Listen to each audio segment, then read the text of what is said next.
Nabi sering sedih, tetapi sedih selalu beliau ekspresikan kepada Allah Subhanahu wa taala. Dengan salat, dengan baca Al-Qur'an, dengan muhasabah diri, dengan ibadah-ibadah yang sunnah yang beliau lakukan. Pernah Nabi pulang ke rumah beliau di Mekah dalam keadaan tubuh beliau banyak kotoran. Habis dilemparin dengan kotoran oleh orang-orang Quraisy. Lalu sampai di rumah, waktu itu Khadijah sudah wafat. Fatimah yang menangis, bukan Rasul. Yang menangis Fatimah kemudian mengganti baju Rasulullah, membersihkan kotoran di tubuh Rasulullah sambil menangis. Beginikah mereka memperlakukan engkau ya Rasulullah, padahal engkau khairul bariyah, sebaik-baik manusia? Kata Rasulullah, la ashku, tidak masalah wahai Fatimah, tidak masalah, saya tidak akan mengeluh. Ini namanya mukmin, mentalnya kuat. Kenapa kita hanya dengan masalah sepele lalu berakhirlah hidup kita? Pemuda kita sekarang, music is my life, sehingga mental mereka lemah. Betapa banyak di antara mereka yang stres hanya gara-gara masalah sepele, gara-gara kebanyakan dengan musik cinta. Dan sebagian besar musik itu isinya cinta-cinta, dan sebagian besarnya bukan dapat cinta tapi kehilangan cinta, kan? Yang dapat cinta sedikit, yang kehilangan cinta lebih banyak. Sehingga cinta itu disebut dengan ilusi. Kalau bahasa Islam, fata morgana. Menarik, tetapi ketika dikejar itu tidak ada. Cinta hanya ada bagi orang yang sudah menikah, bagi orang yang beriman. Sebagaimana janji Allah, wa ja'ala bainakum mawaddah. Setelah kalian menikah, Allah jadikan di antara kalian cinta, bukan sebelum menikah. Innal ladzina amanu wa 'amilus shalihat sayaj'alu lahumur rahmanu wudda. Orang yang beriman, orang yang beramal saleh, Allah berikan bagi mereka wudda. Apa itu wud? Hub. Apa itu hub? Love. Allah berikan love setelah mereka beriman dan beramal saleh. Sedangkan yang tadi bukan cinta, hawa nafsu. Hawa nafsu, laki-laki kepada perempuan, perempuan kepada laki-laki, sehingga sudah hidupnya jadi begitu, mentalnya jadi lemah, tidak bisa berbuat apa-apa. Bagaimana cerita di dalam buku Tenggelamnya Kapal Van der Wijk-nya Hamka? Bagaimana seorang Zainuddin itu hancur lebur gara-gara Hayati pergi, lalu difilmkan kan? Saya dulu ketika saya SMP, itu saya khatam baca buku itu sampai 5 kali. Karena saya senang sastra, lalu saya baca. Akhirnya itu mempengaruhi jiwa seseorang kan ya? Saya salah baca buku nih, saya tulis banyak novel. Novel saya di laptop ini ada sekitar 10 novel saya, tapi nggak ada yang dibukukan. Kenapa? Semuanya melankolis. Salah baca buku, akhirnya kebawa. Tentang ada yang gara-gara perang di Aceh akhirnya tidak jadi mendapatkan yang dia cintai, terus ada yang masalah. Tapi konfliknya itu adalah tentang perang-perang, cuma nanti ada kayak pesan-pesan cinta ya, kan film-film gitu ya. Akhirnya nggak saya bukukan satupun, ini semuanya sia-sia. Setelah saya sampai di Mesir, saya baca buku-buku para ulama, baru sadar ternyata hidup saya selama ini di SMA nulis puisi, nulis novel, itu semuanya sia-sia saja. Menghabiskan energi saya mikir, merenung, adegannya gimana yang bagus, yang melankolis, yang mengucurkan air mata, yang membuat orang kalau membaca 10 kali Ambo membaca buku ini, 10 kali Ambo menangis gitu kan ya. Ini semuanya ini melemahkan mental. Semua ini melemahkan mental. Nggak boleh seorang muslim seperti itu. Apalagi kalau dia tunjukkan kepada semua orang.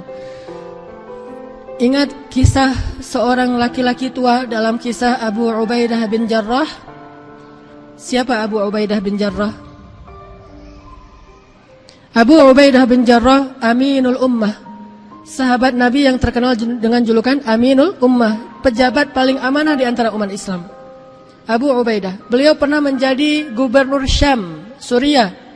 Saat beliau jadi gubernur Suriah, beliau keliling ke perbatasan untuk melihat nasib warga beliau di perbatasan. Lewatlah sebuah gubuk di perbatasan. Lalu ketika melewati gubuk yang reot ini, yang satu-satunya nggak punya tetangga di tengah hutan, beliau mendengar seorang laki-laki di dalam gubuk itu mengatakan, Alhamdulillah, Alhamdulillah, Alhamdulillahilladzi faddalani ala katsirin man khalaqa tafdila. Apa artinya? Segala puji bagi Allah yang memberikan saya nikmat yang tidak diberikan kepada sebagian besar orang. Saya dapat nikmat itu. Abu Ubaidah kaget, siapa laki-laki itu? Minta izin masuk. Ketika masuk, Abu Ubaidah menemukan seorang kakek, buta, lumpuh, sebatang kara, miskin, fakir, tertidur di atas tempat tidur yang kayu. Kemudian beliau mengatakan, alhamdulillah, lumpuh, sakit keras, tidak punya kelebihan apa-apa, harta tidak ada, usianya udah tua, lumpuh, buta, lemah, fakir, sebatang kara.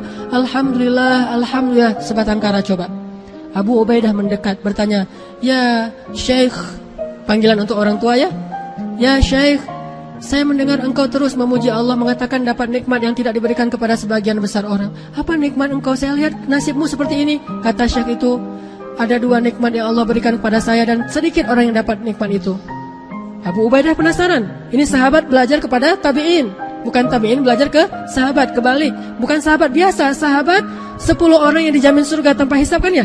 Abu Ubaidah bin Jarrah belajar kepada tabi'in. Apa kata Syekh ini? 2 nikmat itu adalah qalban syakira wa lisanan dzakira. Hati yang selalu bersyukur, lisan yang selalu berzikir. Itulah nikmat saya. Bukan harta, bukan jabatan, bukan fisik, bukan sehat, tetapi hati yang selalu bersyukur, lisan yang selalu berzikir. Itulah nikmat saya.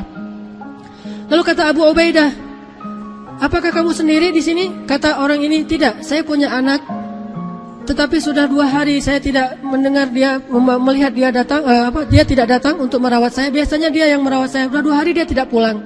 Bolehkah saya minta tolong mencarikan dia? Akhirnya Abu Ubaidah dan prajuritnya mencari anak kakek ini. Di sekeliling rumah keluar, ternyata ditemukan anak itu sudah meninggal di salah satu tempat karena dimakan oleh hewan buas. Pulang Abu Ubaidah kepada kakek ini, kek, anak kakek sudah meninggal, maafkan saya, dia dimakan hewan buas. Apa kata kakek ini? Alhamdulillahirabbil alamin, inna lillahi wa inna ilaihi raji'un. Meninggallah kakek itu. Wa akhiru da'wahum anil hamdulillah,